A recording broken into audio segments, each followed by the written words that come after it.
Hey guys, thanks for stopping by.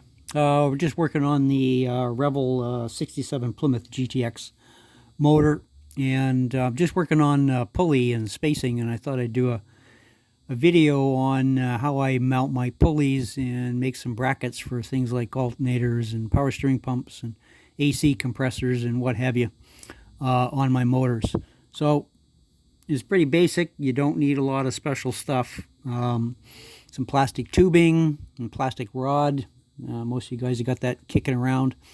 Some real fine brass wire or whatever wire you got laying around. It's got to be, you got to find the balance between stiff and pliable that you can work with to bend and form. So you don't want it too heavy. But we're going to give this a try and see how this video is, guys. So we've got our single pulley belt set from off the sprue that I'm using on this motor. Excuse me. And the original, with this motor anyway, the original alternator basically is supported with the belt setup on here.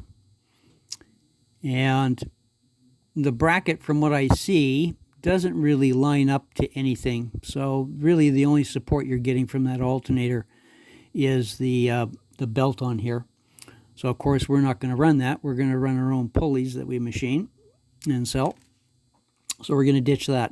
The only thing you want to keep that for reference though is because when you go to mount your pulleys and stuff, you got to remember that if it's got alternator and power steering pump and AC compressor, that you want to use the original belt setup from the motor to give you an idea of your distances and what clearance you need to have when you get this all assembled and run your belt on it, that you're not going to run up against a steering gear or steering boxes or inner fenders. So in this particular one, it looks like we have to stay just shy of, looks like a little bit past the edge of the cylinder head on this motor. So we know we can't go much farther out than that, or chances are we might hit that inner fender. So you want to keep the original as a reference. And the original one that came with this particular kit has got a little bracket molded onto it. From my test fitting, it doesn't really seem like it sits anywhere that's designed to glue it on there. So basically it's the original fan belt setup that supports the bulk of this. So when I get off camera, I'm going to cut that off and make my own mount. But what I'm going to show you here is with a resin one that I've got in my stash. So what you're going to do is you're going to take your whatever size of brass rod you're using or wire, and what you're going to do is find a drill bit that's corresponding size. And what I've done is, I've done this off camera, so not waste a whole lot of time, is I've drilled a hole right through one side and out the other side, and try and keep it as level and perpendicular as you can.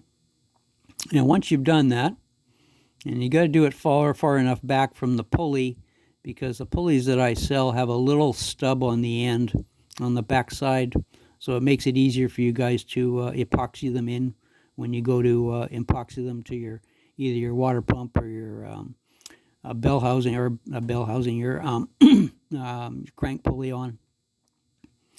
So you want to stay clear of that stub.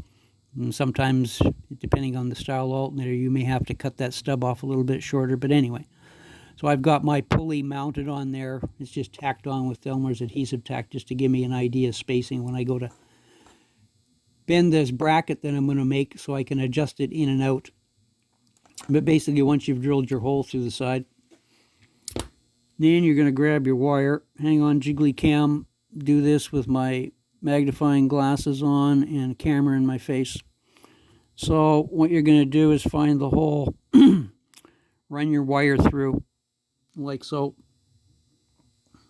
and out the other side. And longer's better than too short, but anyway. So what we're going to do is we're actually going to bend this back on itself. Hang on.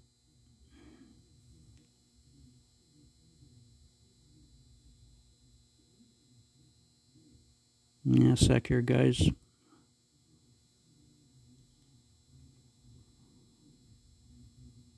And then once we get it back around about like so, and then what we're going to do is take our fingernails,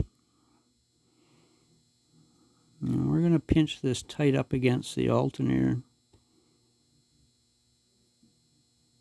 So basically you've got a bracket like so. And of course this moves around, but what we'll do is when we finalize this, we're going to put a, where's my pointy toothpick? Hang on, guys. Is we're going to put a dab of epoxy on the top and the bottom to stop this from moving around. But right now we're in preliminary stages. So once you've got that bent back around itself like that and fairly tight as you can up against the alternator like so, and then what we're going to do is try and get this square-ish. So we're about straight back like so. And then what we're going to do is we're going to figure out, give this a bit of a tweak to get it aligned. Come on, baby, you can do it. There we go. That's about right. And then what we're going to do is we're going to figure out here where this needs to be and how far back or how far out. And we have to stay, if we remember, line this up. We want the center of the alternator roughly on this line of this width of this flange on this cylinder head. So wherever we go, we got to end up right about center line of the pulley on there, which is right about there. So the plan is then we're going to take a drill bit the same size that you drilled through the alternator, and we're going to drill a couple holes either in the cylinder head and or the cylinder block and get these mounted. Hang on a second.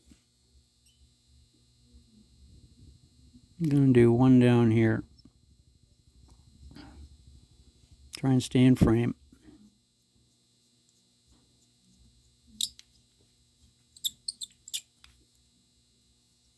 One down there.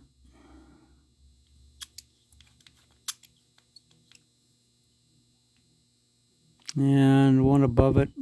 Try and figure out our spacing roughly. What do we got? I'm going to be about that far apart. Right about there.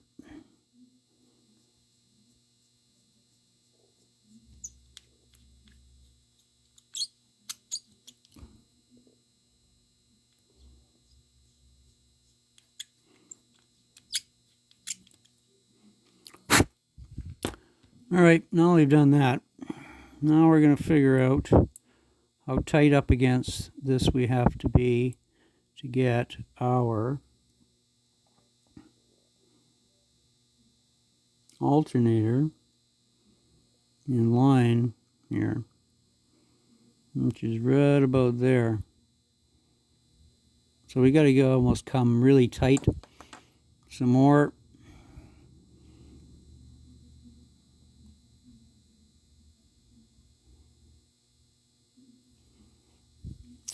And I take my flat nose pliers and grab this baby. We're going to have to go tight up against here.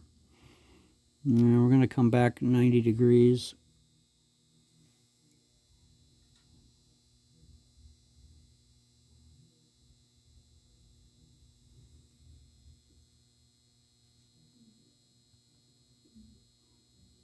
About like so. And we're going to give it a trim off. Come on.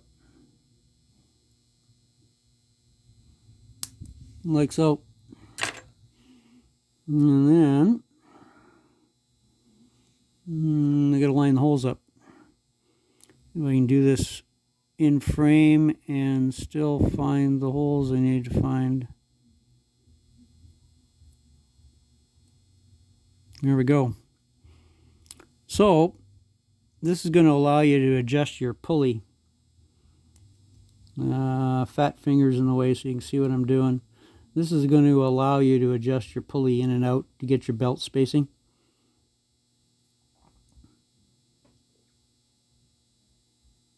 Which looks like to me, and it's going to be hard to see with my ugly fat fingers in the way, roughly where we're going to be here. And there's a couple of things that you can do once you get to this stage. Is what you can do is we're going to epoxy those in there and let that set. And you're going to have to give it a bit of a tweak to get it twisted around so it's up and down like that. And basically it's got to come out a bit more. And you can line that up with even another piece of brass rod to make sure you're in line. And that's pretty dang close.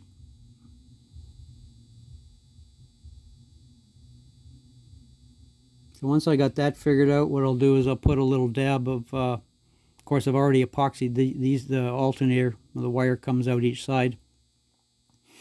Then once I bend it and get it to where I want, and of course now it won't stay there because I haven't epoxied it, but anyway, once I get this set, then I can put a dab of epoxy on the outside here, 5-minute epoxy, and that'll hold that in place once I've got my pulleys aligned. And there's a couple of things you can do at this point. You can either leave the bracket the way it is and paint it either silver or chrome or engine color or black, whatever you want to do. The other thing you can do, if you've mixed up some styrenes with some glue, you can fill in that space between the wires. Where'd my pokey stick go? Between the wires here, and make that more of a solid bracket than two wires coming out. It's up to you, depends on how fancy you want to get about it. But anyway, guys, basically the same thing with power steering pumps, AC compressors. Is not that hard.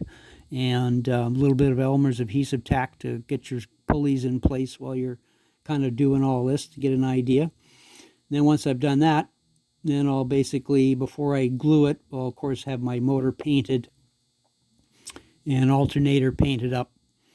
And once I do that and I've got it glued in place, I can just come around with a nice brush and just finally paint the brass whatever color you want. So it's not that hard, guys. Give it a try. And as always, thanks for staying tuned and popping by and have a look at the video. And we'll talk to you soon. See ya.